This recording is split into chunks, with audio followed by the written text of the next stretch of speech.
యొక్క తీర్పు, క్రీస్తు యొక్క తీర్పు అనేటువంటి అంశముతో కొద్దిసేపు వాక్యాన్ని మీతో పంచుకోవాలని చెప్పి ఆశ కలిగి ఉన్నాను. తలలోంచి కళ్ళు మూసుకొని, దేవా, ఈ అంశం ద్వారా నిదాసుడు మాట్లాడబోతుంటుండగా నీవుండి మాట్లాడండి. నీ మాటలు మాకు అర్థమైనట్లుగా సాయం చేయండి. అర్థమైనది అనుసరించుటకు తగిన శక్తి సామర్థ్యం మాకు ఇవ్వండి. మేము అనేకుల్ని అర్థం చేసుకున్న విషయాలు పంచుకునే వారంగా ఉంటుకు మమ్మల్ని వాడుకోనండి ప్రభు. ఇప్పుడైతే దాసుని మరుగు చేసుకొని వాడుకోనండి. ప్రార్థన చేసుకుందామండి.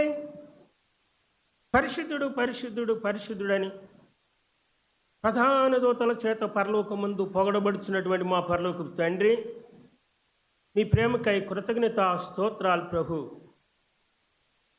అగపే సంఘములు సంఘ సభ్యులను ఈ వాక్యము విని నిమిత్తముగా నడిపించిన విధానాన్ని బట్టి మీకు స్తోత్రాలు. దాసుని మరుగుపరుచుకొని మీరు మాట్లాడమని యేసు నామమున ప్రార్థిస్తున్నాను తండ్రి. ఆమేన్.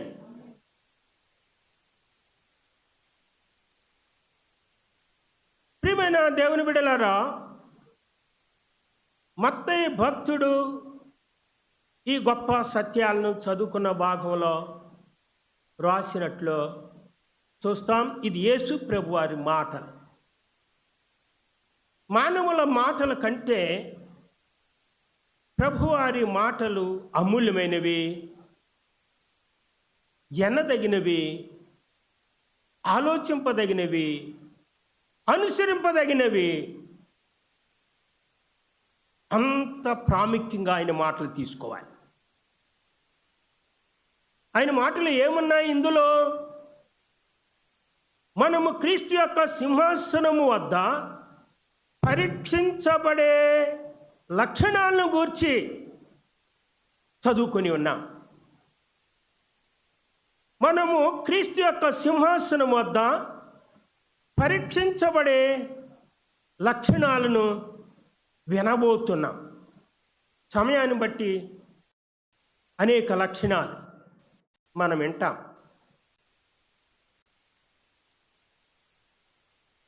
మనం చనిపోయిన తర్వాత పిలుపు రాగానే వెళ్ళిపోయినట్లయితే ఒకరోజు ప్రభువు సింహాసనం మీద కూర్చుంటాడు. పరిశుద్ధులు అనబడిన వారికి సింహాసనం వద్ద భూమి మీద మనం జీవించిన కాలంలో ఏ రీతిగా జీవించాం వాటిని మనల్ని పరీక్షించుతాడు.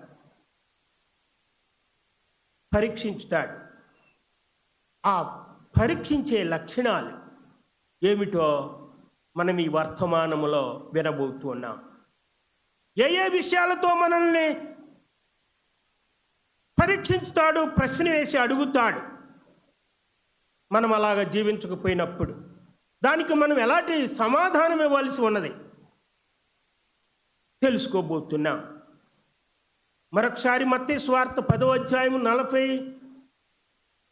42లో చూసినప్పుడు వరకు, 10వ అధ్యాయము 40 నుండి 42 వరకు కూడా చూసినప్పుడు 40వ వచనంలో మిమ్మును చేర్చుకొనివాడు నన్ను చేర్చుకొననా. ఇది భూమి మీద మనము ఉన్నాము. దేవుడు తన బిడ్డలని, భక్తుల్ని, ప్రవక్తల్ని, నీతిమంతులను, ఉపదేశకులను, సువార్తికులను మన మధ్యకి పంపుతూ ఉన్నాడు. పంపుతూ ఉన్నప్పుడు మనము వారిని చేర్చుకున్నామా? అక్కడ పోయిన తర్వాత ప్రశ్న వేసి అడుగుతాడు.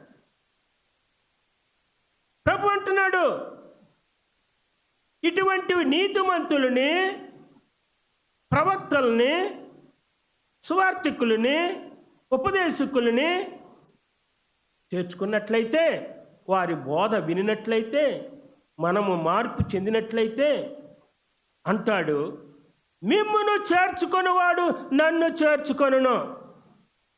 ఆయన్ని చేర్చుకున్నట్లే. యేసయ్యని చేర్చుకున్నట్లే. ఎందుకంటే యేసయ్య పంపాడు వారిని. యేసయ్య వారికి నేర్పించి ఏమి చెప్పాలో ఆ సత్యాలను తెలియజేసి వారి మధ్యకి భూమి మీద ఉన్నప్పుడు పంపించాడు. వారిని లెక్క చేయకపోయినప్పుడు సింహాసనం వద్ద పరీక్షించి మనల్ని అడుగుతూ ఉన్నాడు. ఈయన ఇంకా ఇక్కడ చెప్తాడు, నన్ను చేర్చుకునేవాడు నన్ను పంపిన వాడిని చేర్చుకొనును. ఇది యేసయ్య మాట. యేసయ్యని ఎవరు పంపారు? తండ్రి అయిన దేవుడు భూమి మీదకి నరావతారిగా ఆయనని పంపాడు, మనిషిగా పంపాడు. సంపూర్ణ మానవుడు, సంపూర్ణ దేవుడు.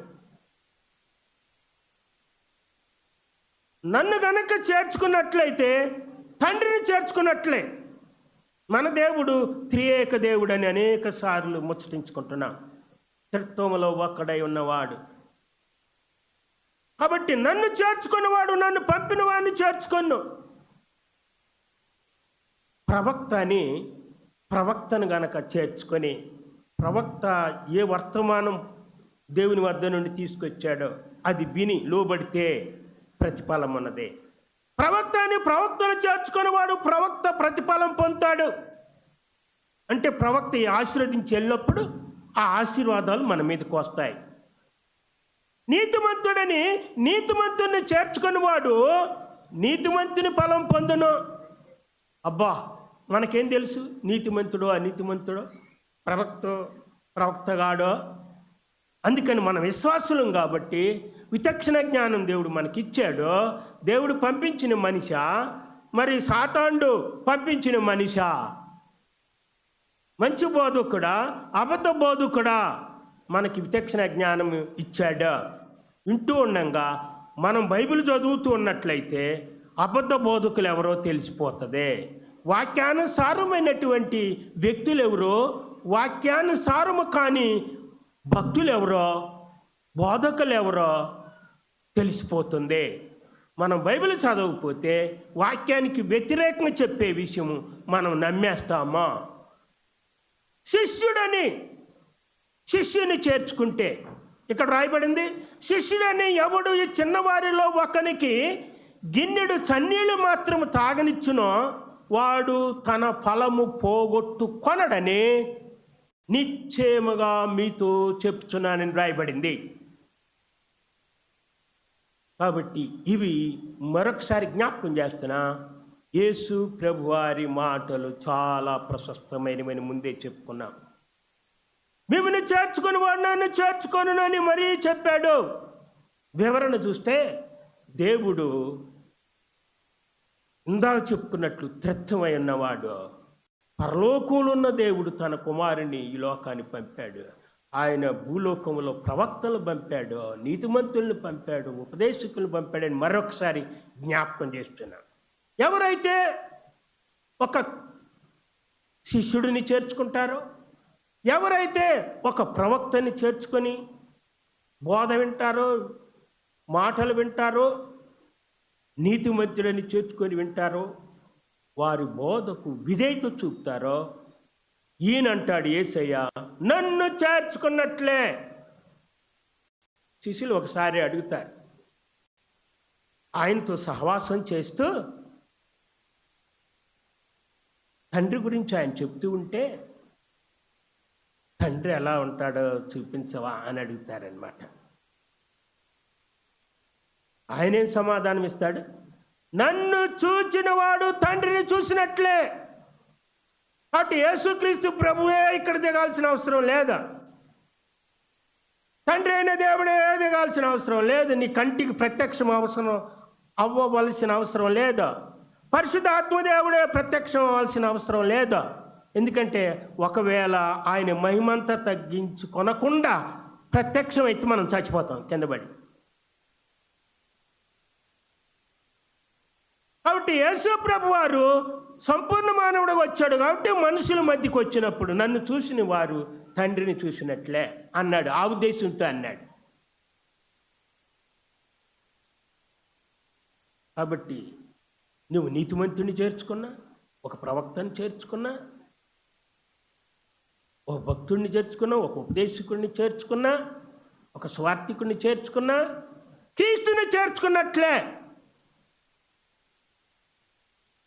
ఆయనే ప్రభు చెప్తాడు కదా, ఒక సామాన్యమైన పేదవారికి ఏమీ లేకుండా ఉన్నప్పుడు అవసరతలో ఉన్న వ్యక్తికి నువ్వు అవసరం తీరిస్తే నాకు తీర్చినట్లే అన్నాడు ప్రభు.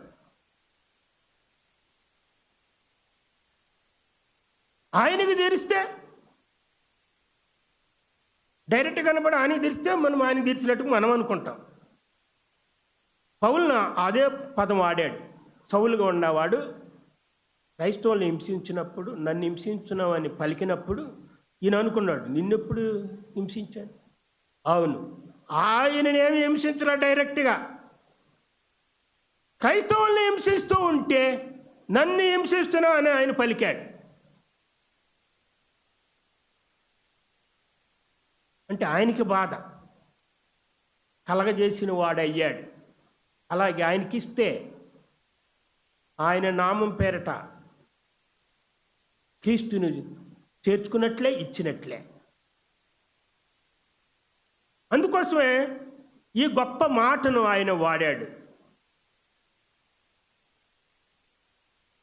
శిష్యుడని ఎవడు చిన్నవారిలో ఒకనికి గిన్నెడు చన్నీళ్ళు మాత్రం త్రాగనిచ్చినో వాడు తన ఫలం పోగొట్టుకొనడో అని. అతిథులు వచ్చినప్పుడు మనం ఆతిథ్యం ఇస్తాం, ముక్కు ముఖం తెలియని వాడిని తరిమేస్తాం. మనకు చేత అయిన పని అది. చాలాసార్లు నా బోధలో జ్ఞాపకం చేశాను. ఒక భక్తుడు కొండ మీద వెళ్ళి నివాసం చేస్తూ ఒక కొండ వద్ద దేవుడు చెప్పించిన గ్రామాలకు వెళ్ళి మరలా కొండ వద్దకు వచ్చి విశ్రాంతి తీసుకుంటూ ఉన్నాడు. సడన్గా ఓ వృద్ధుడు ఒకరోజు ఆయన దగ్గరికి వస్తూ ఉన్నాడు. కొండ ఇంకెక్కల, ఎక్కుతూ ఉన్నాడు, అడుగులేస్తూ ఉన్నాడు. కొండ మీద ఉన్నవాడు దిగువ భాగం రోడ్ల మీద పైనుంచి వారు కనబడతారు, కొండ ఎక్కేవారు కూడా కనబడవచ్చు. ఈయన కనబడితే ఈయన అనుకున్నాడు, అరే ఎక్కలేని స్థితిలో వృద్ధుడు కర్ర పోటేసుకుంటూ వస్తున్నాడు, ఎక్కేదాకా చెప్పడం కంటే ఎక్కక ముందే మనం చెప్తే బాగుంటుంది, అటునుంచి అటు వెళ్ళిపోతాడు. ఏమయ్యా ఈ సన్నాసి దగ్గర ఏం దొరికిద్ది అని వస్తున్నావు నా దగ్గరికి? ఊర్లోకి వెళితే భోజనం దొరుకుతుంది, వస్త్రాలు దొరుకుతాయి, అందిస్తారు. నువ్వేం వణుక్కుంటా ఊక్కుంటా కర్ర పోటేసుకుంటే ఇలాగ వస్తున్నావు నా దగ్గరికి అంటే, సహజంగా భిక్షగాళ్ళు ఇలా వస్తారు మన నెలల ముందు. ఎంతన చెప్పి వచ్చినాక వెళ్ళరు, వేసేదాకా కొంతమంది. అలాగే ఈయన వస్తానే ఉన్నాడు.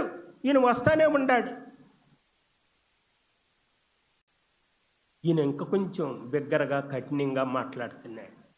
అయినా వస్తానన్నాడు, ఇంకా బిగ్గరగా కఠినంగా మాట్లాడుతున్నాడు. మూడోసారి కఠినంగా ఈ పదాలు మాట్లాడినప్పుడు ఒక్కసారి వెనుక తిరిగి అలాగా 2 అడుగులు అలా వేసాడు. ఈయన మాట్లాడిన తర్వాత వెళ్తాడు అనుకున్నాడేమో. మరలా ఏడ్రయ్యి మనిషి అని చెప్పేసి చూస్తే లేడు. ఈ మనిషి లేడు, అక్కడ కనపడతలా. అంత ఎత్తుకలాడుతున్నాడు, ఇట్లాగా దిగు భాగంలో అంతా కనపడుతుంది కాబట్టి. రోడ్ల వైపు చూస్తున్నాడు, చాలా దూరం పోయాడు అన్నట్టు, లేడు. అంత పరిశీలన చేసినాక అంతరాత్మ, అతడు భక్తుడు కాబట్టి అంతరాత్మలో పరిశుద్ధాత్మ దేవుడు మాట్లాడుతున్నాడు ఆయనతో. నేనే నిన్ను ఆశీర్వదించడానికి నీ దగ్గరికి వస్తే నన్నే నీవు తరిమేసావు చేర్చుకోకుండా. అంతరాత్మలో మాట్లాడుతుంటే పశ్చాత్తాపడి కన్నీరు కారుస్తూ, ప్రభువా నన్ను దీవించుటకు ఆశీర్వదించుటకు నువ్వు వస్తూ ఉండగా ఈ అవతారంలో నిన్ను గుర్తించలేకపోయానయ్యా, నన్ను క్షమించయ్యా, క్షమించని విలవిల ఏడ్చాడు కన్నీరు కారుస్తూ. దేవుడు ఆశీర్వదించడానికి ఏ రూపంలో మనను మధ్యకి ఎవరి ద్వారా వస్తాడో తెలియదు. వచ్చినప్పుడు మనము అర్థం చేసుకోకుండా మనుషులను తరిమేస్తే త్రోసిపుస్తే, తృణీకరిస్తే, కఠినంగా మాట్లాడితే మనకు రాబోయే ఆశీర్వాదం పోగొట్టుకుంటాం, మనకు రాబోయే దీవెన మనం పోగొట్టుకుంటాం అనేది ఈ భక్తుని ద్వారా మనము తెలుసుకోగలుగుతూ ఉన్నాం. అందుకని ఒకవేళ మన దగ్గరికి శిష్యుడు అనబడిన వాడు ఎవడైనా వచ్చి మనతో దేవుని మాటలు చెప్తూ ఉన్నప్పుడు గిన్నెడు సన్నీళ్ళన్నా మనం ఇవ్వకపోతే ప్రతిఫలం మనం పొందలేమో, ముక్కు ముఖం తెలియదు కదా అని చెప్పేసి ఇవ్వకపోతే. కాబట్టి కలిమి కలిగిన వాడు ఉన్న వాటిని ఇచ్చి పంపుతాడు, తర్వాత దాన్ని కొనుక్కోడు, సనుక్కోడు. నువ్వు కొనుక్కున్నావు, సనుక్కున్నావు అంటే ఇచ్చినందుకు ప్రతిఫలం లేదు. దేవుడు పంపిన దేవుని బిడ్డల మాటలు వినకపోతే వారికి కనీసం గిన్నెడు చన్నీళ్ళు కూడా ఇవ్వకుండా, ఎటువంటి సహాయం చేయకుండా బయటికి తరుముతారో, వారి బోధకు విధేయత చూపరో, బయటికి తరుముతారో, వారు ఒక రోజున క్రీస్తు తీర్పు సింహాసనం వద్ద చేర్చబడ్డప్పుడు, పరీక్షించేటప్పుడు ఆ లక్షణాలను బట్టి మనకు తీర్పు జరిగిపోతుంది. అయ్యయ్యో, బతికుండంగా ఇలాంటివి నాకు దేవుడు ఎన్నోసార్లు పంపించాడు, నేను ఒక్కనిని కూడా చేర్చుకోలేకపోయానే అని మనం బాధపడతాం. దేవుడు అందుకనే ఆ సింహాసనం వద్ద నీతిగా నడుచుకున్న వారిని పరీక్షించేవాడుగా ఉన్నాడు. దేవుడు అవకాశం నిన్ను ఆశీర్వదించడానికి ఇచ్చినప్పుడు దానిని నీవు సద్వినియోగం చేసుకున్నప్పుడు, అక్కడ కనుక వెళ్ళిపోయినప్పుడు అది ప్రశ్న వేసి అడుగుతాడు దేవుడా. ఆ పరీక్షలో దేవుడు పంపిన మనిషి యొక్క స్వార్థను విననందుకు, లోబడనందుకు, మేలు చేయనందుకు తీర్పులో శిక్షించబడతామా అంటే రావాల్సిన బహుమానాలను పొందలేకపోతామా? కిరీటాలు, బహుమానములు, ఈవులు, 10,000 ఏళ్ల కాలములో సింహాసనము, లేకపోతే పదవి, పరిపాలన పోగొట్టుకుంటామా? నువ్వు వ్యతిరేకించావా? తిరస్కరించావా? బంధించి శిక్షించావా? చివరకు చావుకు అప్పగించావా? పరిశీలన చేసుకోవలసిన వారమై ఉండి ఉన్నాము. కొందరు భూమి మీద ఉండగానే ఫలాలు పొందారండి. అక్కడికి వెళ్ళి సింహాసనం దగ్గరికి వెళ్ళి ఆయన చెప్పకముందే భూమి మీద ఉండగానే ప్రతిఫలాలు పొందారా? ఎందరో బైబిల్లో ఉండారు. ఒకరిని జ్ఞాపకం చేస్తా. సునేమిరాలు దగ్గరకి ఎలీషా అనబడినటువంటి ప్రవక్త ఆ ఊరంతా తిరుగుతూ సువార్త పంచుకుంటున్నాడు. ఈ గనురాలైన సునేమిరాలు చూస్తూ ఉంది. వెళ్ళిపోయేటప్పుడు తాను అలిసిపోయిన వాడుగా, దప్పికొనివాడుగా, ఆకలి కొనివాడిగా ఆమె గుర్తించగలిగినదే. మనసులో అనుకున్నదే, ఈయన దైవజనుడు, ఈయన ఒక ప్రవక్త, ఈయనని మనం ఇంటా చేర్చుకోవాలి, ఈయనకి మేలు చేయాలి అని తీర్మానం చేసుకున్నదే.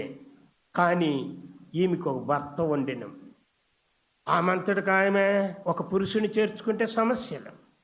కాబట్టి భర్తకు కూడా చెప్పి, ఆయన దైవజనుడని రోజు ఈ ప్రాంతానికి వచ్చినప్పుడు, ఆ సమయాల్లో వచ్చినప్పుడు నేను గుర్తెరిగాను. భర్త చెప్పుకుంటుంది, ఆయన కోసం ఇలాంటి మేలు చేద్దాం, ఆహారం ఇద్దాం అన్నట్లు ఒప్పుకున్నాడు భర్త. అలాగే ఇంట చేర్చుకొని బలవంతంగా భోజనాలు పెట్టింది. బలవంతంగా చేర్చుకుంది. కొందరు బలవంతంగా చేర్చుకున్నప్పుడు, బలవంతపరుస్తున్నప్పుడు ఆమె తృప్తి కోసము, ఆమెకు మేలు జరగటానికి, ఆమెకి ఆశీర్వాదం కలగడానికి, ఆమె అవసరాలు తీర్చబడ్డానికి భక్తులు ఆలోచించి ఏం చేస్తారంటే వెళ్ళి ఇచ్చే ఆతిథ్యాన్ని స్వీకరిస్తారు. అది నువ్వు ఎటువంటి ఆతిథ్యం అన్నగాక. దేవుడికి ఏం తక్కువ అండి? అబ్రాహాం దగ్గరికి వచ్చాడు, అబ్రాహాం బలవంతపరిస్తే భోజనానికి ఒప్పుకున్నాడు. ఆయనకి ఏమైనా తక్కువ? ఆయన తినాల్సిన అవసరం ఉందా? ఆశీర్వాదించడానికి ఒప్పుకున్నాడు.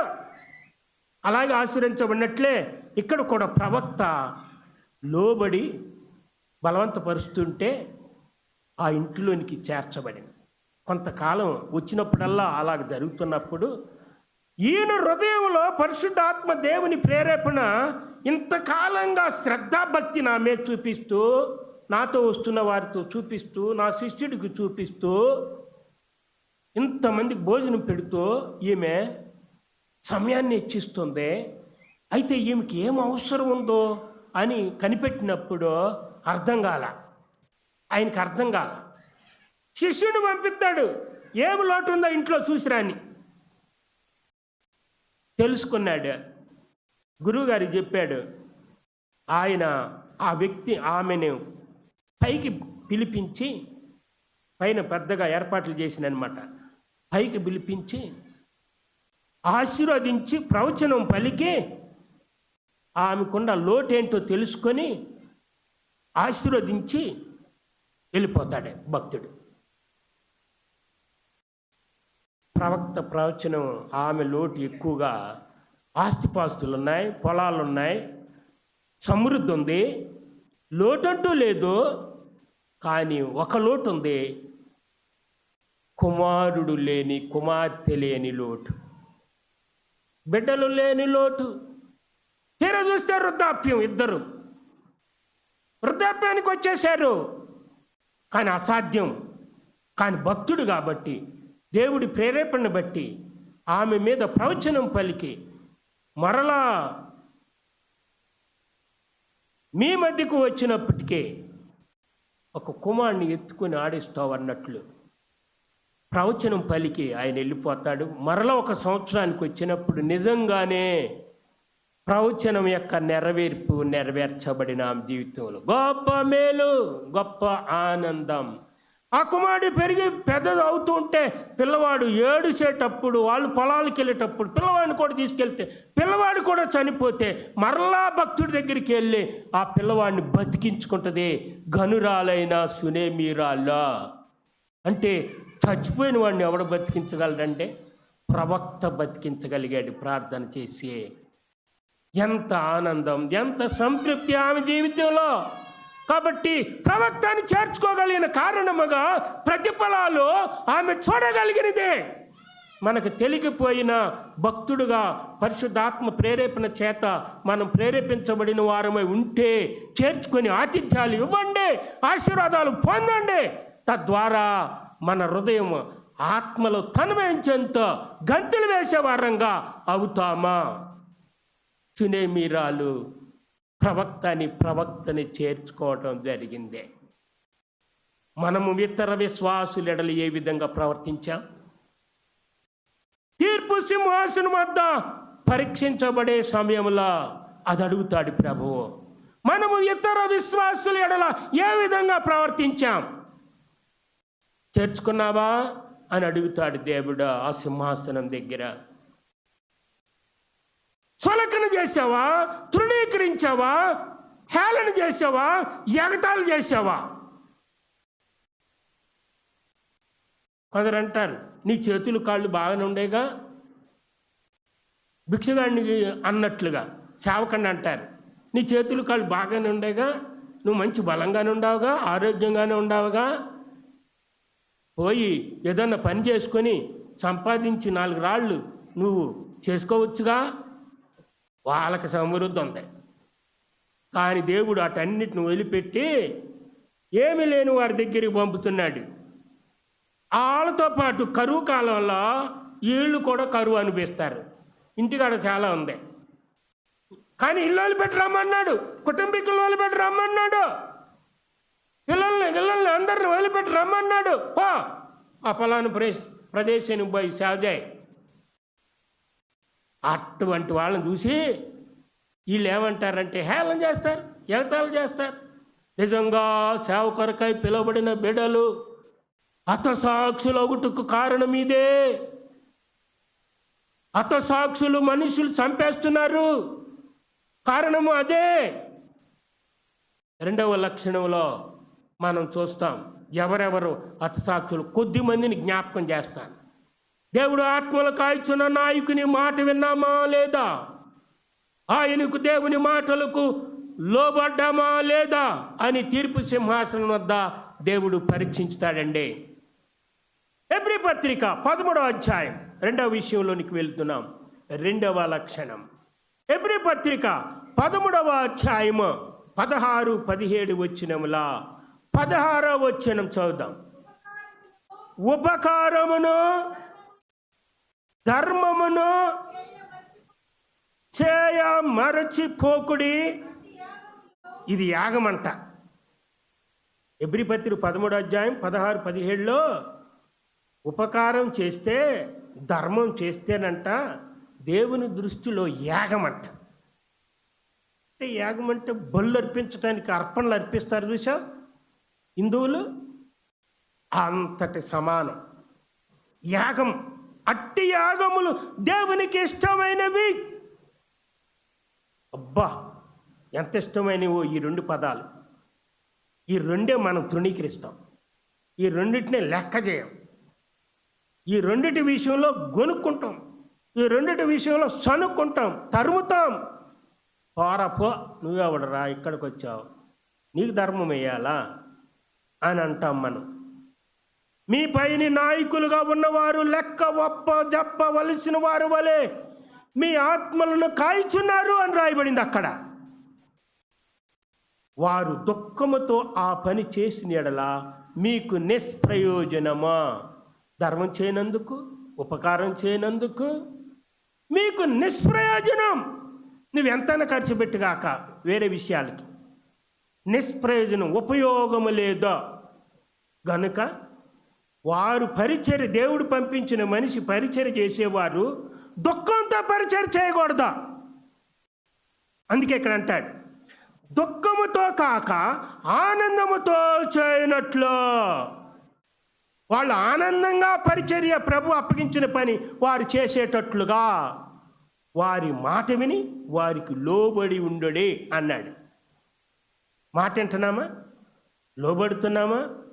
వినకపోతే అక్కడ సింహాసనం దగ్గరికి వెళ్ళినప్పుడు ప్రభు అడిగే ప్రశ్న, నేను ఓ మనుషుడు పంపాను, నీతో మాట్లాడించాను, నువ్వు లోబడలేదో, ఆ మాటకు నా మాటకు విధేయత చూపించలేదో, నీకు బహుమానాలు లేవు అంటాడు దేవుడు. ఇక్కడ నాయకులు ఎవరు? ఈ వచనంలో నాయకులు ఎవరు? వివరణ చూస్తే మీ ఆత్మలను కాల్చున్న వారు నాయకులా. నాయకులు అంటే ఓ రాజకీయ నాయకులు కాదు. పెద్దంటే వేరు పెద్ద మనిషి వయసు వచ్చినాడు కాదు. దేవుడు పిలుచుకున్న వయసులో 15 కావచ్చు, 19 కావచ్చు.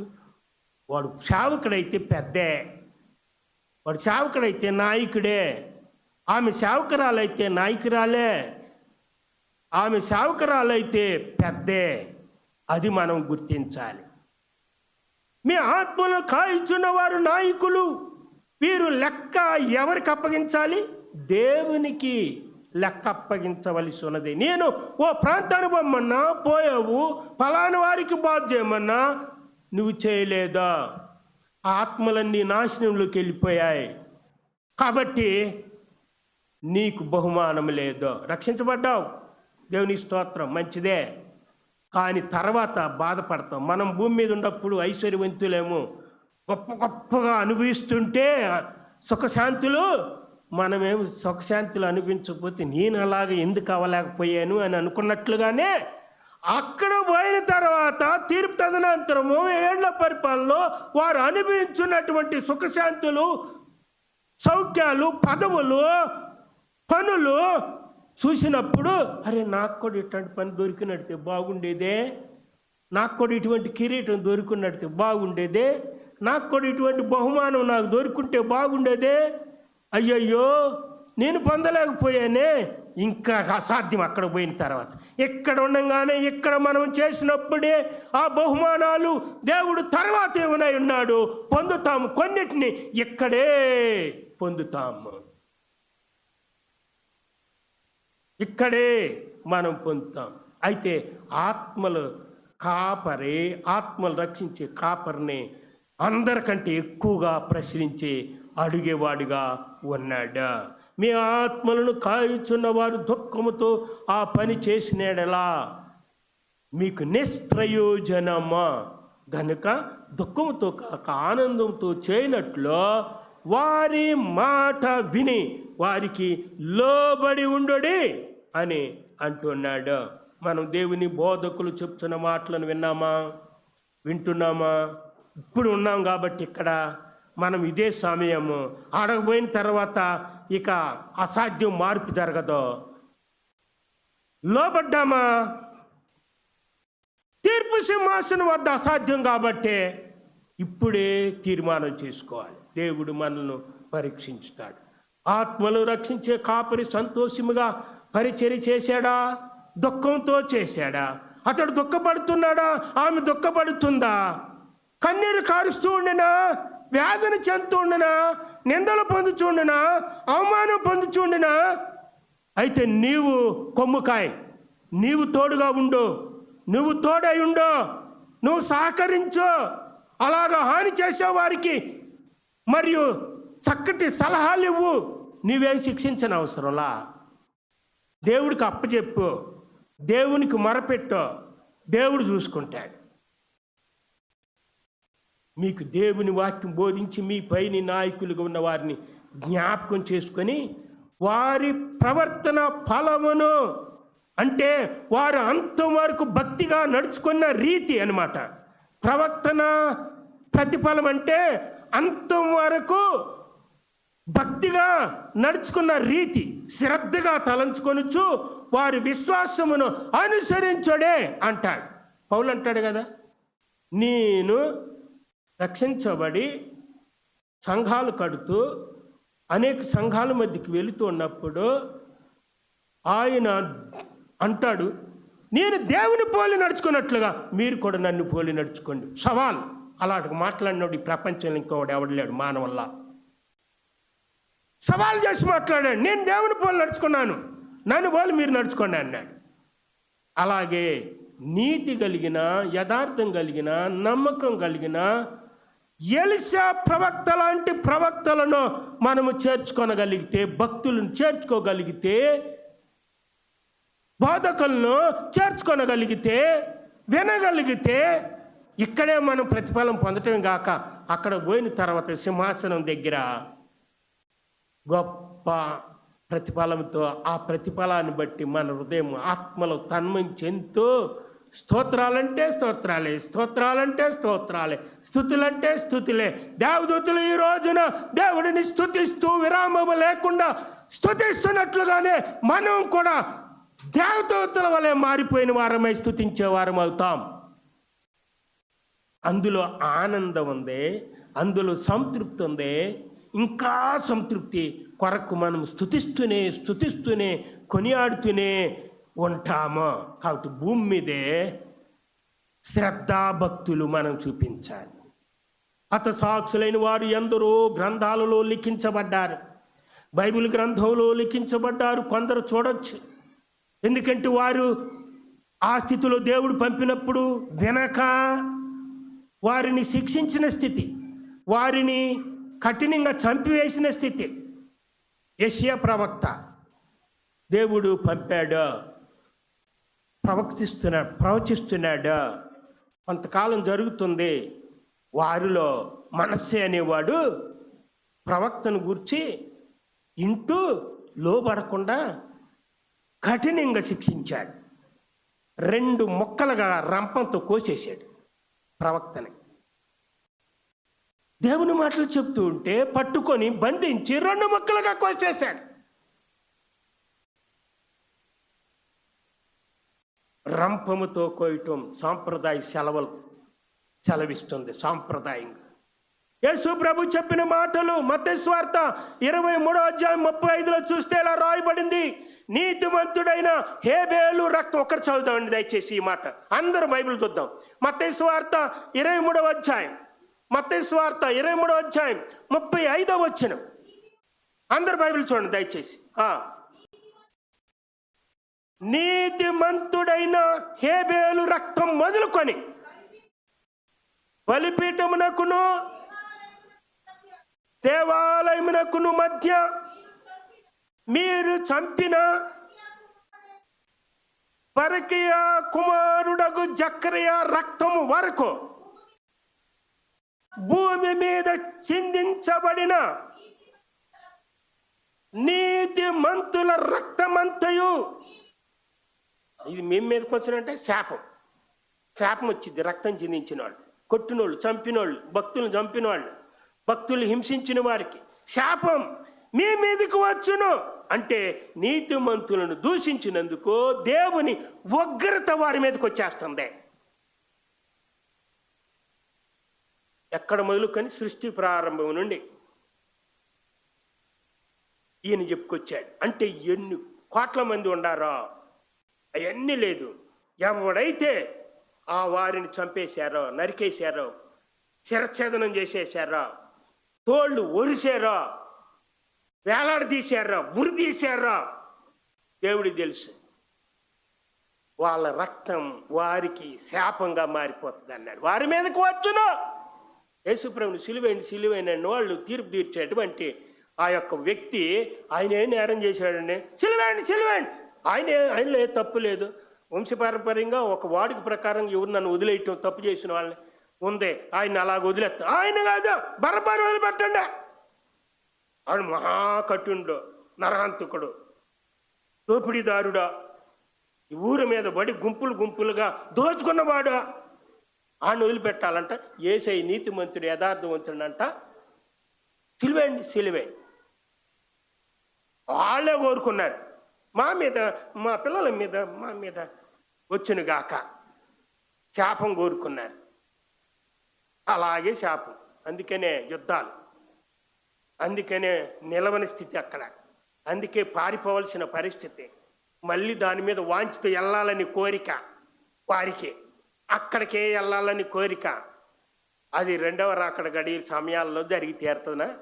ఈలోగా వీళ్ళు కుటుంబాలు ఎక్కడెక్కడో చిన్న భిన్నమైపోయి సమాధానం లేక, శాంతి లేక, సరి అయిన నివాసం లేక ఉండాల్సిన పరిస్థితి ఆ యేసు ప్రభు నాటి కాలం నుండి ఈ రోజు వరకు కూడా జరుగుతూనే ఉంది. అలాగే జకర్యా విషయం చూస్తే, తన స్వదేశుల పాపమును బహిరంగంగా ప్రవచించి, పాపం చేయకండి అని ప్రవచించి, ఆ ప్రవక్త జకర్యా ప్రవక్త పాపమును చేయకండి అని గద్దిస్తే, బహిరంగంగా ప్రవచిస్తే, పట్టుకొని రాళ్లతో కొట్టి చచ్చిపోయేదాకా రాళ్లతో కొట్టి చంపేశారు జకర్యాని. ఆయన రక్తం కార్చాడు. అక్కడ పెద్ద శాపంగా మారిపోయింది. ఊరియాను దుష్టుడైనటువంటి యెహోయాకీము ఖడ్గముతో పొడిచి చంపేశాడు. ఊరియాలు చాలా మంది ఉండారు. అది ఇర్మియా గ్రంథం 26 అధ్యాయం 20 నుండి 23లో రాయబడిన మాట.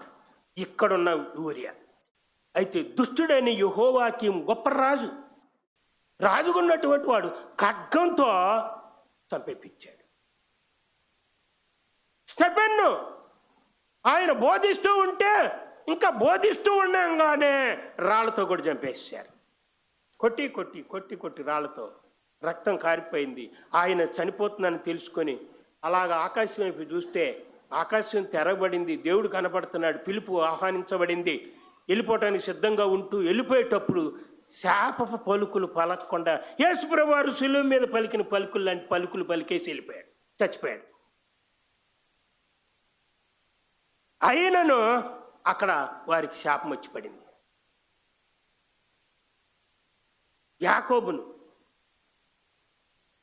రాజైన హేరోదు ఖడ్గముతో చంపించాడు, బంధించాడు, శిరచ్ఛేదనం చేయించాడు, చంపించేశాడు.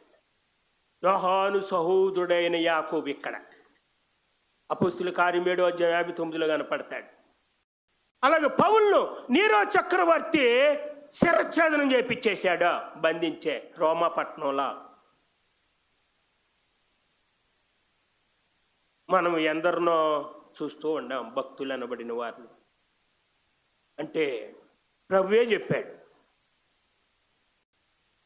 లోకంలో మీకు శ్రమ కలుగును, ఆయన ధైర్యం తెచ్చుకోనండి అన్నాడు.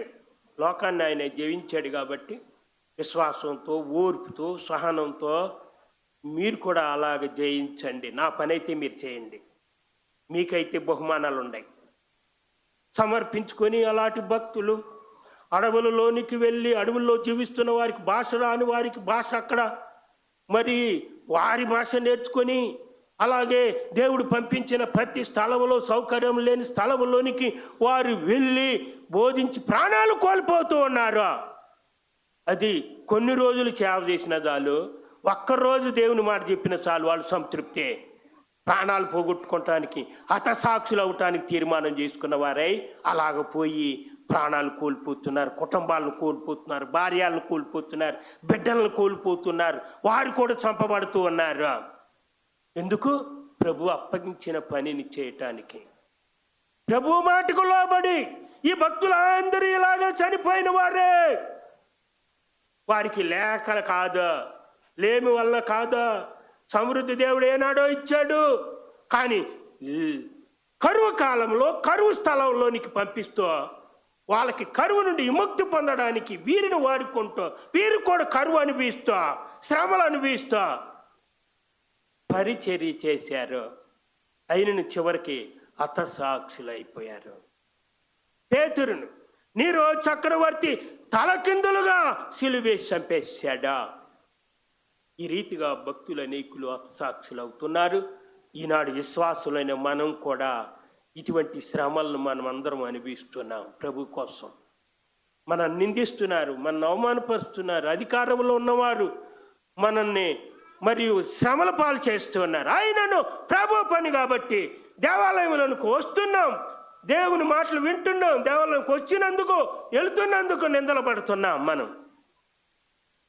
మనం ఏ విధంగా మనము అధికారాన్ని ఇతరుల ఎడల అమలుపరిచాం దేవుడు అడుగుతున్నాడు.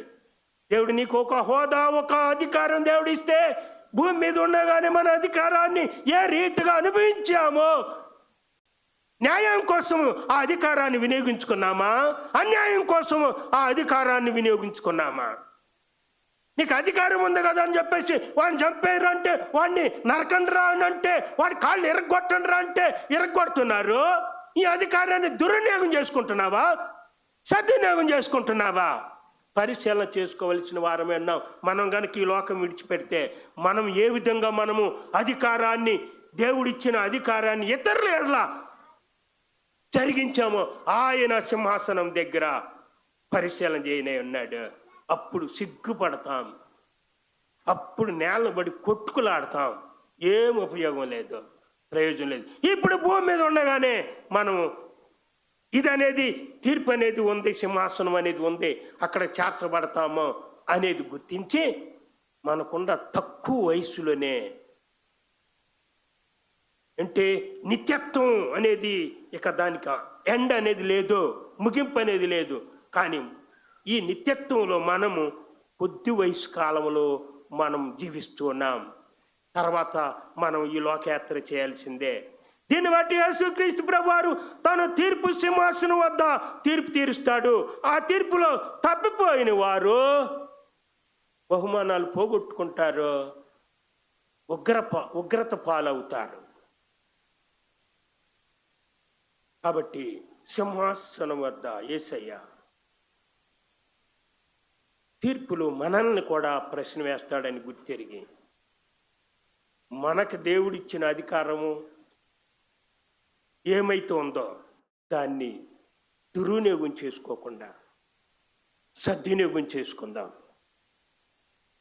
మూడో విషయం, మనము క్రీస్తు యొక్క సింహాసనం వద్ద పరీక్షించబడే మరొక లక్షణం, ఎన్ని ఆత్మలను మనము సాక్షులముగా నిలిచామో, ఎన్ని ఆత్మలకు మనము సాక్షులముగా నిలిచాము.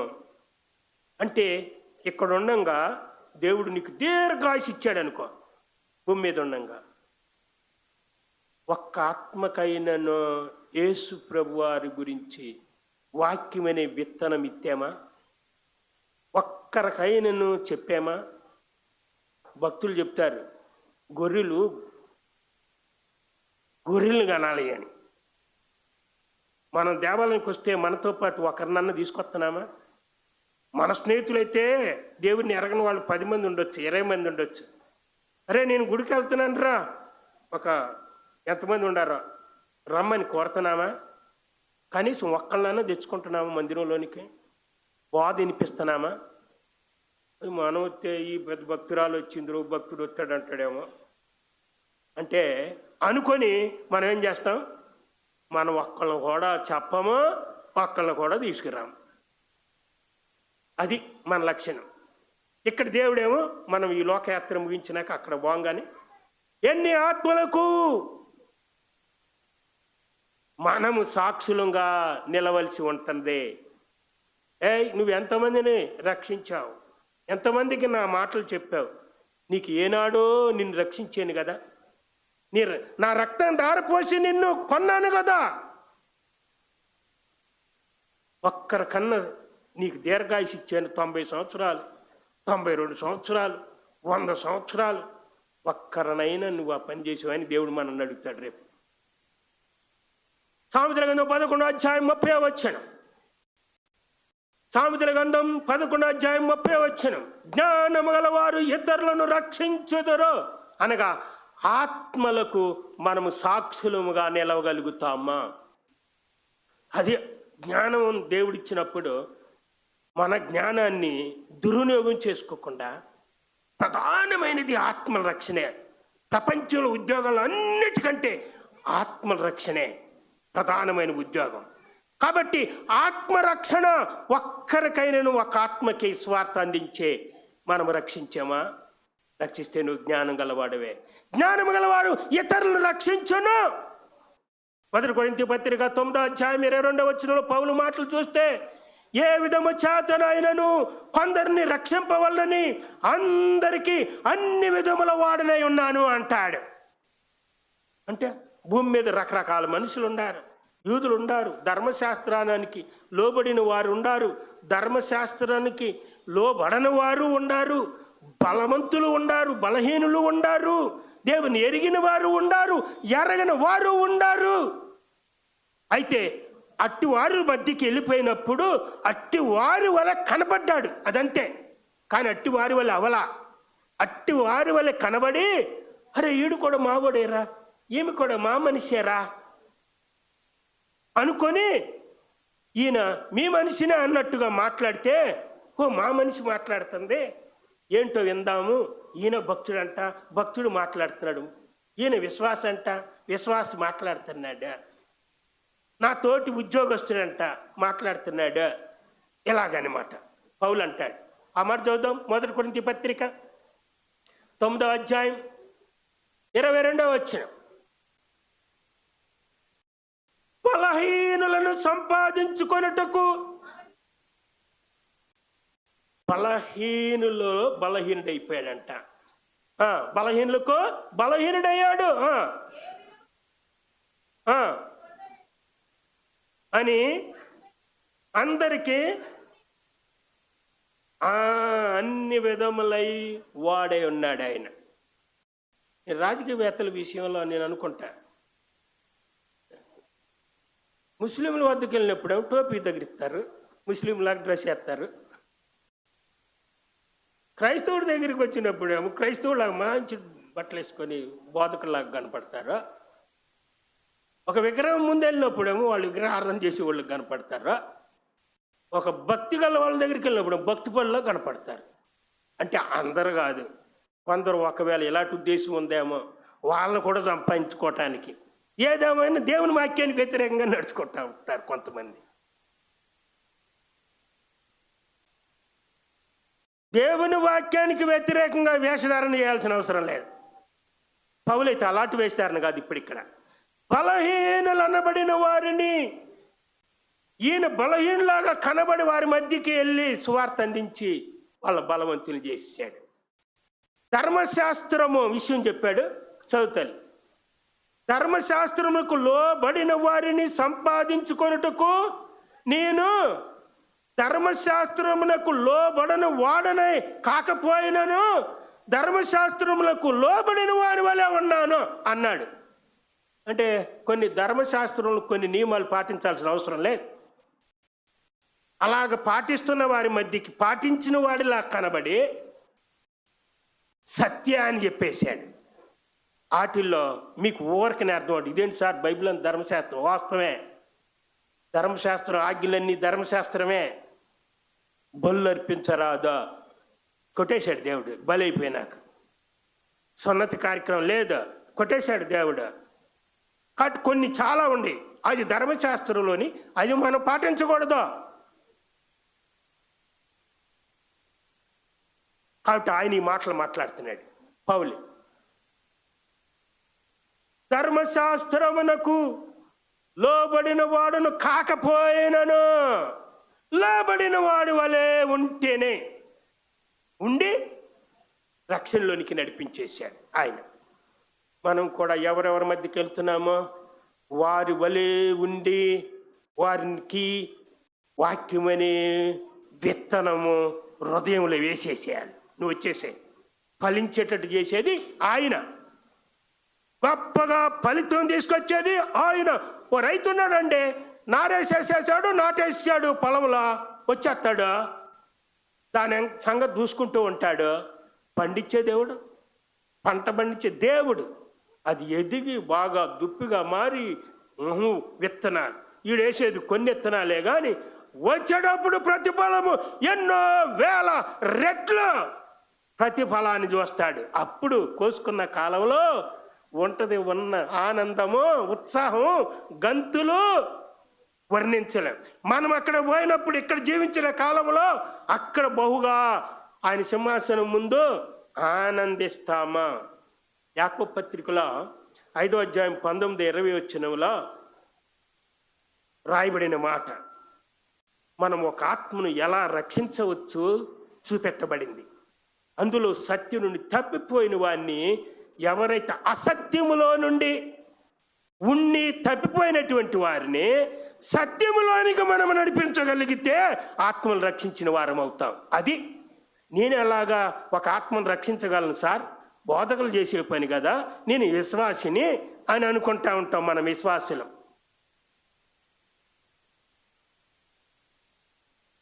అసత్యములో ఎవరు నడుచుకుంటున్నారో ఈజీగా తెలిసిపోతుంది. అసత్యములో నడుచుకున్నటువంటి వారిని మనం వెళ్ళి సత్యములోనికి నడిపించగలిగితే ఆ ఆత్మను రక్షించేవాడు అవుతావు. అది ఆ వాక్యం చెప్తున్న మాట. చదువుదాం యాకోబు పత్రిక 5వ అధ్యాయం 19-20 వచనాలు.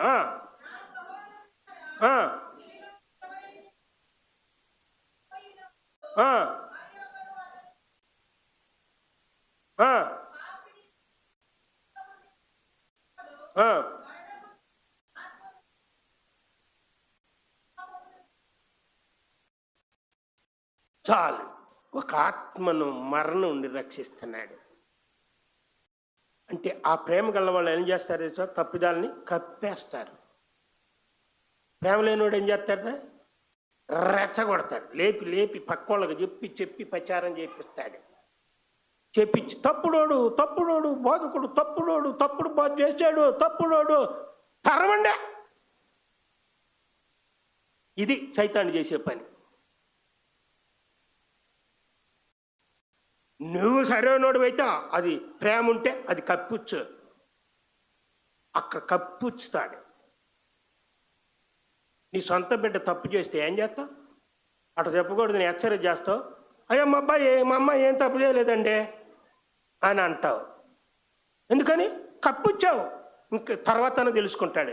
మళ్ళీ ఇంటికి వెళ్ళి రే అట్ట చేయకూడదు కదా, నువ్వు ఎందుకు అట్ట అంత భయంకరమైన ఇది చేసావు, చూడు మన మీదకి వచ్చి పడ్డారు గుంపు, నువ్వు చేసినందుకు నాకు అవమానం వచ్చి పడుతుంది అని మళ్ళీ గట్టిగా హెచ్చరిక చేస్తారు తల్లిదండ్రులు బిడలు చేస్తే. అంటే అప్పుడు ముందు ఏం చేశారు, ఆ మనుషుల ముందే కప్పిపుచ్చారు. ఆ తర్వాత ఏం చేశారు, యథార్థం చెప్పాలి కాబట్టి కఠినంగా శిక్షించారు, గద్దించారు. అది కాపరి చేసే పని. అంతేగాని ఒకళ్ళ పక్షాన మాట్లాడాడు ఈయన ఆయన పక్షం మనిషే, వీళ్ళ పక్షాన మాట్లాడు ఈయన ఆయన పక్షం మనిషే. నేను దేవుని పక్షం మనిషిని, న్యాయం ఎట్లా ఉంటుందో న్యాయ పక్షాన మాట్లాడే మనిషిని. బోధకుడు అనబడిన వాడు అలాంటి వాడే బోధకుడు. సత్యము నుండి తప్పిపోయిన వారిని సత్యములోనికి నడిపిస్తే ఒక ఆత్మను రక్షించే మనుషును. ఇలా ఎంతమందిని రక్షణలోనికి నడిపించామో ప్రభు అడుగుతాడట మనన్నే ఆ సింహాసనం. అందుకే దానియేలు గ్రంథంలో వాళ్ళని ఏమన్నా అంటే బుద్ధిమంతులని అన్నాయి. 12వ అధ్యాయం, దానియేలు గ్రంథం 12వ అధ్యాయం 3వ వచనం. బుద్ధిమంతులైతే ఆకాశ మండలములోని జ్యోతులను పోలిన వారై ప్రకాశించెదరు. నీతి మార్గమును అనుసరించి నడుచుకొనున్నట్లు ఎవరు అనేకులను తిప్పుదురో అనగా ఆత్మలు రక్షించుదురో. త్రిప్పుదురంటే ఆత్మలను రక్షించుదురో. ఫలితము వారు నక్షత్రం వలె నిరంతరము ప్రకాశిస్తారు. మోషే సీనాయి పర్వతం దగ్గర 40 దినాలు గడిపి వస్తూ ఉంటే ప్రకాశించాడు అంతే. ఇష్టం లేని వాళ్ళు ముసుకేయండి అన్నారు. యేసుక్రీస్తు ప్రభు వారు రూపాంతరపు కొండ వద్ద ప్రకాశించాడంతే. శిష్యులు కింద పడ్డారు, చూడలేకపోయారు. ఆకాశ నక్షత్రాలు ఎలాగ ప్రకాశిస్తున్నారో మనుష్యులు ముందుకు, పాపులు ముందుకు, భక్తులు అనబడిన వారు మనము వెళితే వాళ్ళ ముందు మనం ప్రకాశిస్తాం. మన మాటకు వాళ్ళు విధేయత చూపిస్తే అయస్కాంతం రుద్దినప్పుడు ఇనుముకి అయస్కాంతం రుద్దినప్పుడు ఇనుము కూడా అయస్కాంతంలాగా ఆకర్షించినట్లు వాళ్ళు కూడా ఆకర్షించబడతారు, వారు రక్షించబడతారు. నేను చాలా విషయాలు, సుమారు 12 విషయాలు పంచుకోవాలనుకున్నాను. కానీ 3 విషయాలు దేవుడి మాటలు మన వినికిలో ఆశీర్వదించి దీవించును గాక. ఆమేన్. కళ్ళు మూసుకొని ప్రార్థన చేసుకుందామండి. అవును ప్రభువా, ఈ రోజున నీ దాసుని మరుగుపరుచుకొని నువ్వు వినిపించిన నీ మాటలు అవేమో అమూల్యమైనవి కాబట్టి మేము పాటించేటట్లు సాయం చేయండి. దయచేసి ప్రార్థన చేసుకుందామండి. మనము ఇతరుల విశ్వాసుల ఎడల ఏ విధంగా ప్రవర్తించి ఉన్నాం, ప్రవర్తించనై ఉన్నాం. మనం ఏ విధంగా మన అధికారాన్ని ఇతరుల ఎడల అమలుపరుచుతున్నాం, పరచనై ఉన్నాం. పరిశీలన చేసుకుందాం. మన సమయాన్ని మనం ఏ విధంగా వినియోగించుకుంటున్నాం. ఎన్ని ఆత్మలకు మనము సాక్షులముగా నిలవగలుగుతున్నాం పరిశీలన చేసుకుందాం. ఎన్ని ఆత్మలు మనం క్రీస్తు కొరకు సంపాదించగలుగుతున్నాం. అవును ప్రభువా, ఈ విషయంలో నేను తప్పి ఉన్నానయ్యా. నువ్వు సింహాసనం మీద కూర్చున్నప్పుడు, మమ్మల్ని పరిశీలన చేసేటప్పుడు ఇవి మాలో లేనట్లయితే పొందనైన బహుమానాలు కోల్పోతాం. నాయన మన్నించండి, క్షమించండి. మికనైనను ఈ పనులు మేము చేయగలుగుతాం తండ్రి. ప్రార్థన చేసుకుందామండి.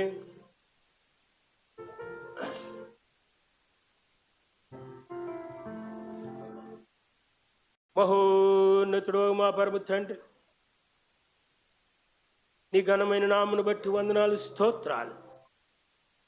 నీ మాటలు జీవం కలిగినవి, నాకు మాకు ప్రభావం కలిగినవి.